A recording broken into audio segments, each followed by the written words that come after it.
Hola, ¿qué tal? ¿Cómo están? Bueno, hoy vamos a ver este informe de horneada que elaboré hace unos años para una institución de cerámica en la que trabajé, en el cual hice algunas modificaciones eh, para tener un mejor resultado en el diagnóstico posterior, sobre todo de nuestras curvas de calentamiento.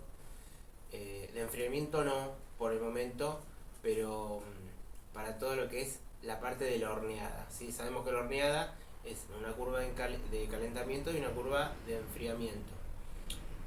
Los procesos más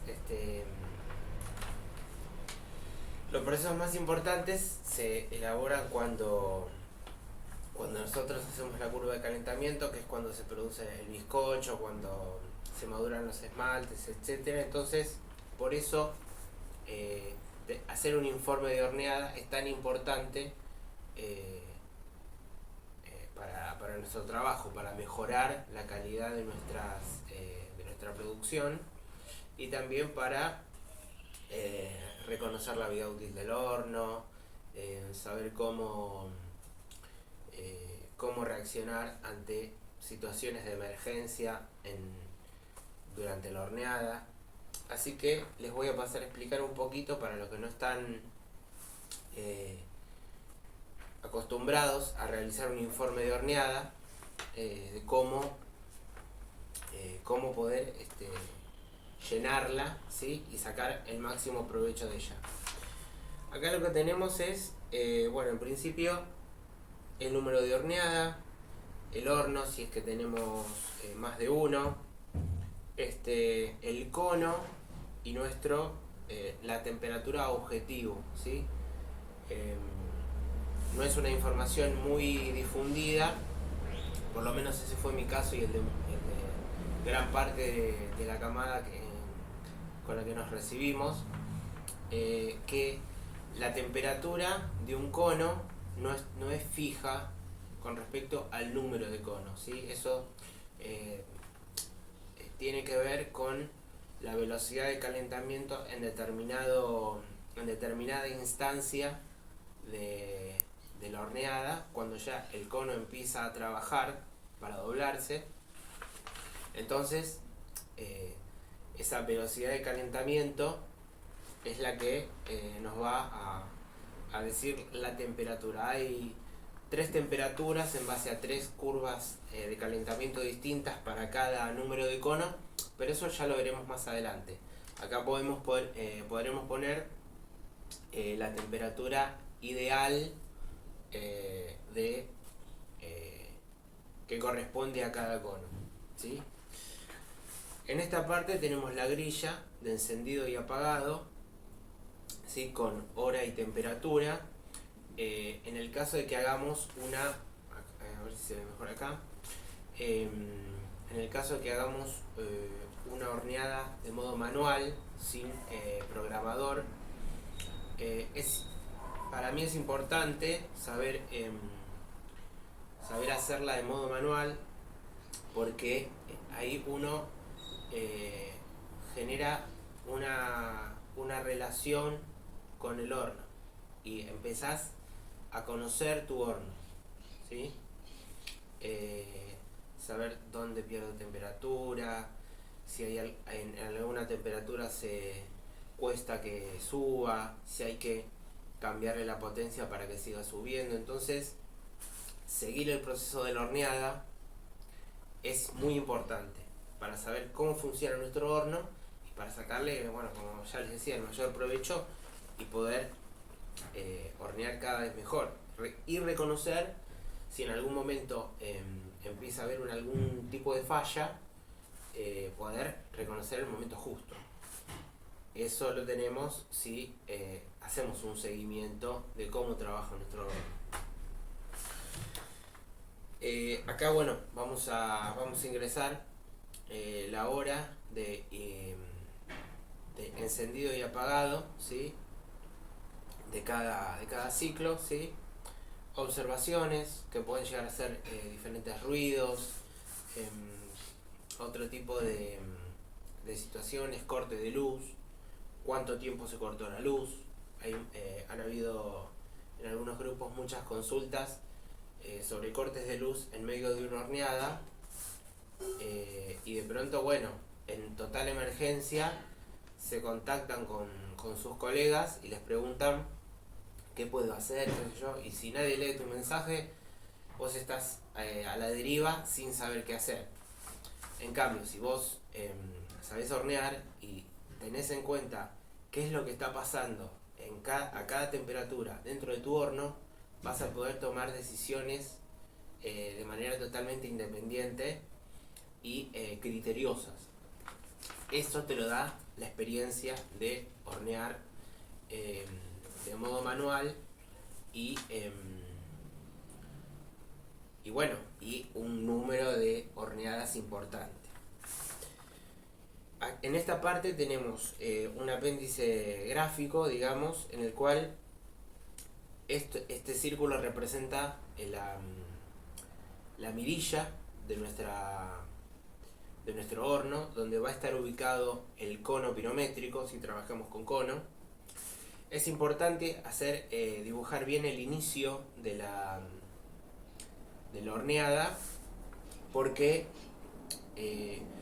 cuando esté totalmente incandescente nuestra horneada, cuando lleguemos a la temperatura, tenemos que poder reconocer fácilmente la posición y el estado de nuestro cono, con lo cual nos vamos a servir de este esquema, de este dibujo, como para saber de qué lado está, si de este lado o de este lado está nuestro cono, si cae para allá, si cae para acá, si acá hay algún piso de horneada, algún piso de horno en alguna altura de la mirilla,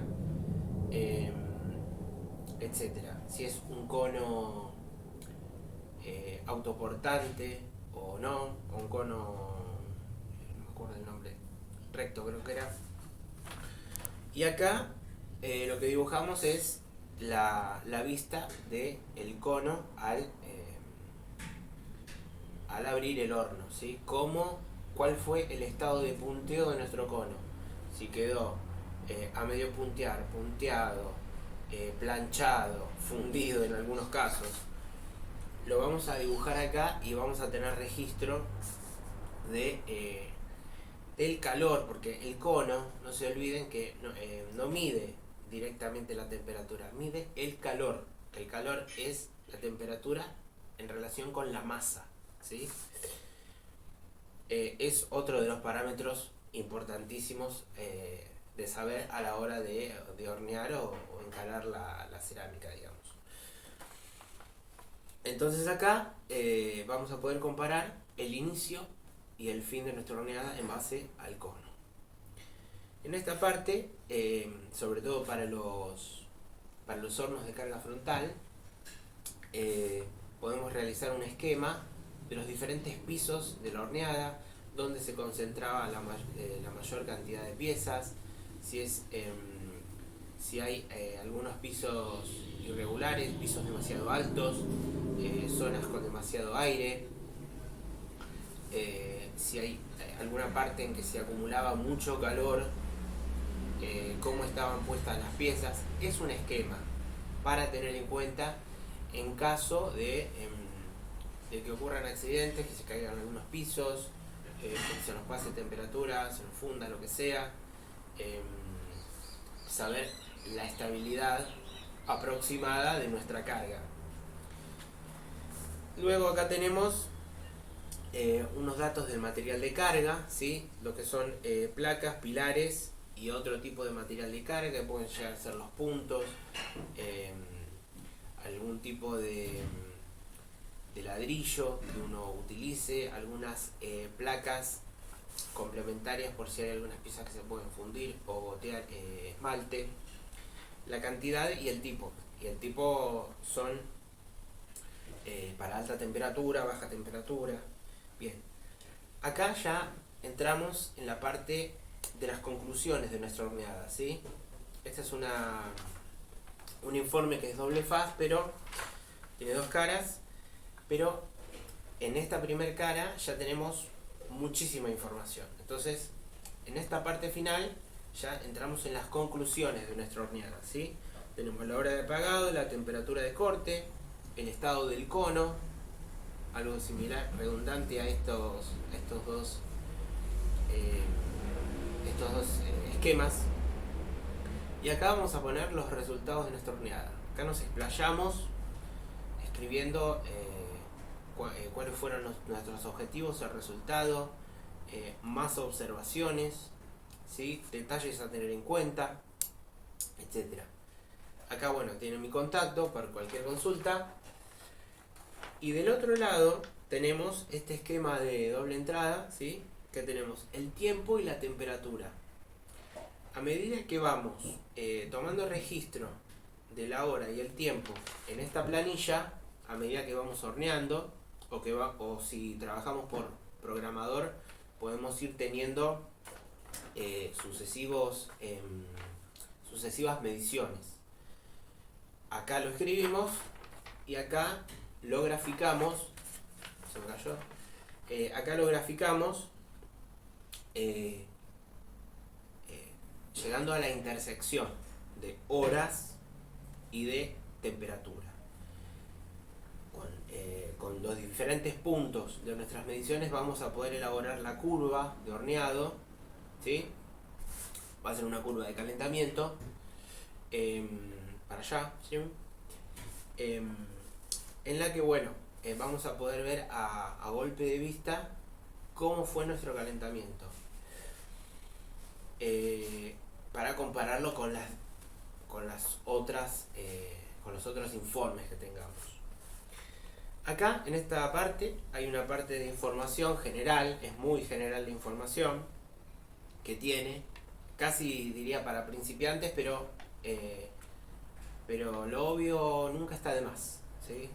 Hay veces que estamos pensando en un montón de cosas y nos olvidamos de lo básico. Bueno, acá figura.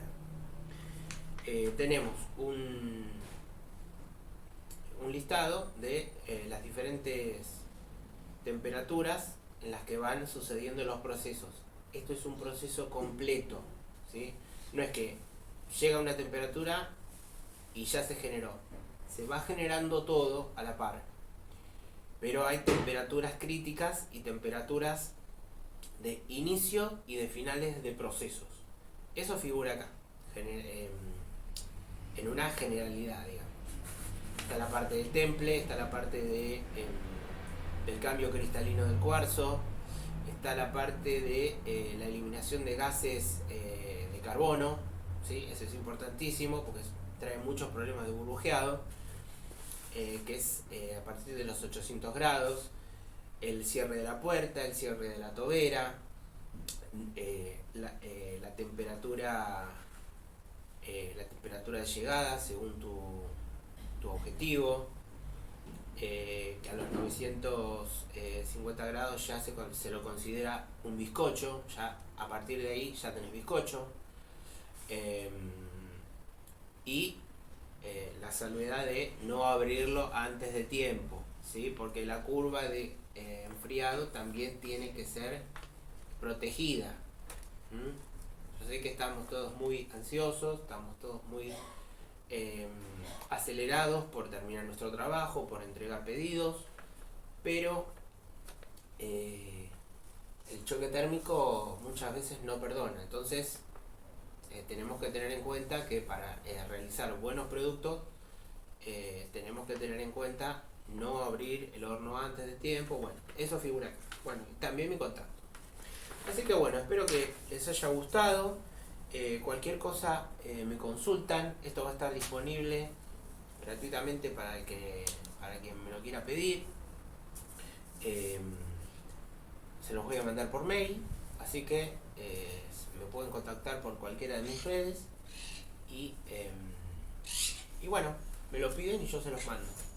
Así ejercitamos el control de nuestras horneadas para trabajar cada vez mejor. Así que bueno, nos vemos pronto. Gracias.